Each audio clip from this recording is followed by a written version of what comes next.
আব্বা আছে? তোর আব্বা নাই? এই চাই দেখেন এই বাচ্চাটার বাপ নাই। তোর বাপ নাই? আরে আরে দেখেন এর বয়স কত? 8 বছর। এই বাচ্চা দুটার কে দায়িত্ব নেবে? কোন কে নিবে দায়িত্ব? আমার নবীর দায়িত্ব তো তার চাচাই নিছে। এখানে যদি কেউ ওই বাচ্চা দুটার দায়িত্ব নেন, আমি আল্লাহর কসম করে বলছি আপনার বাবা মায়ের কবরের দায়িত্ব আল্লাহ নিবে। আল্লাহ নিবে। এই যে মাদ্রাসাতুল মনিরে এরকম দেন, এই বয়সে ওর বয়স কত হবে? 8 বছর হবে, 7 বছর, ওর বয়স 10 বছর হবে। এই দুইটা বাচ্চা চোখের পানি ফেলায় কাঁদতেছে, বাবা বাবা কইল। আর একটা কাঁদতেছে, ওর বাপ নাই, বাপ আছে, ওর আব্বা আছে, তারপরও কান্দে দেখেন।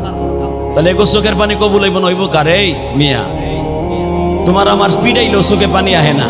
এগো আমি কান্দতে কইছি, এই যে বাচ্চাগুলা কান্দতেছে, এগো কান্দতে কইছি, চাই দেখো কেমনে কান্দে। এগুলো সব আল্লাহ পাকের খেলা। এই জন্য মাদ্রাসাতুল মনির এরকম বাচ্চাগুলো যেখানে আছে, এদিকে খেয়াল করার দরকার আছে না নাই?